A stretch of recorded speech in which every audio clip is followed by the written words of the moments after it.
You can be grateful while grieving. You might not want to.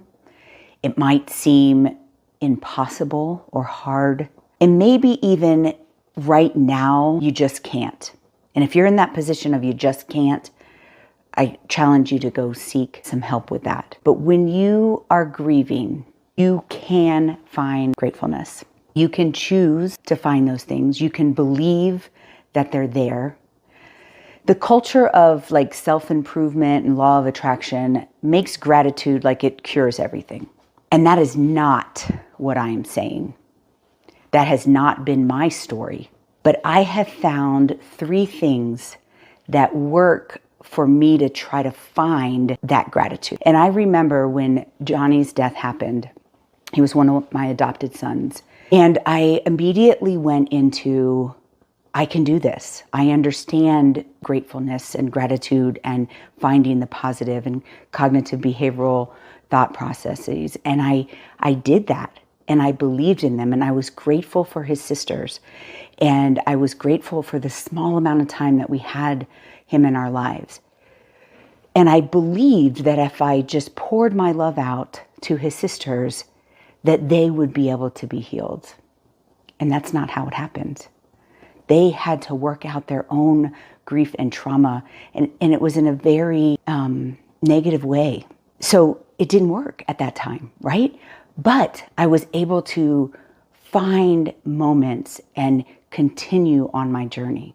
When my son, my biological son, Reggie, was diagnosed with DRPLA, I truly believed that I would be able to find a way to heal him. I traveled the world. I continued to find ways to be grateful and find practices of meditation and trying to study that law of attraction, that if I just believed, if I just prayed hard enough and continued to fight, he would be healed. Not only did he die in 2016, but the road to that death was very traumatic. But I kept trying to find that gratitude. In the midst of that, we did fun things together. When we had my daughter tested for that same DRPLA, I believed that she was perfect.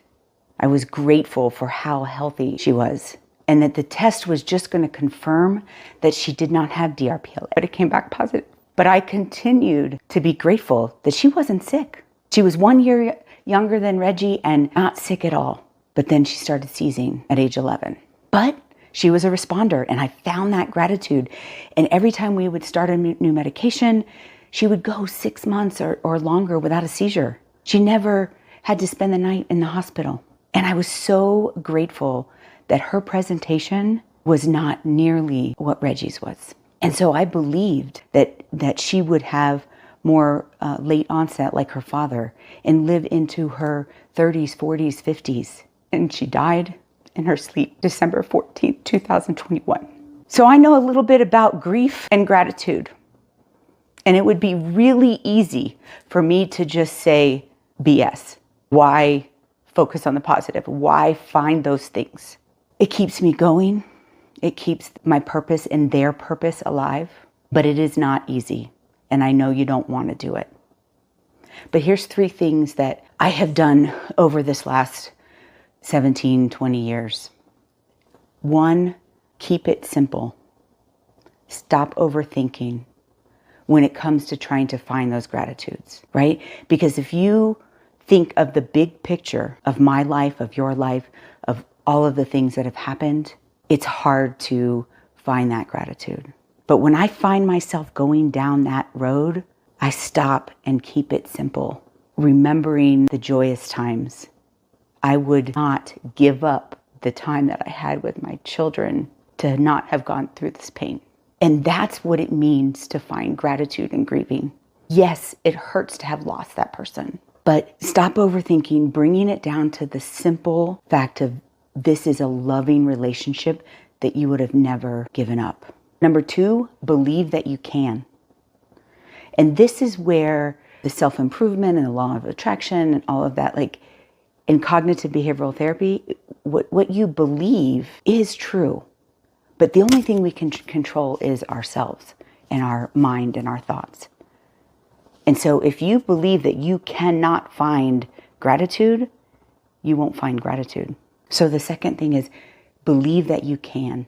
And then the third thing is to win the fight with your negative thoughts. I know there's a battle going on in there. I get to that place often, but know that you can win and plan to win. It's about that balance. Like if you're thinking of this grief and this pain and you're trying to find gratitude, see if you can't get it to a point where it's actually balanced, that you can think of as many good things and grateful things as you can those negative. Win the battle in your mind. You can be grateful while grieving.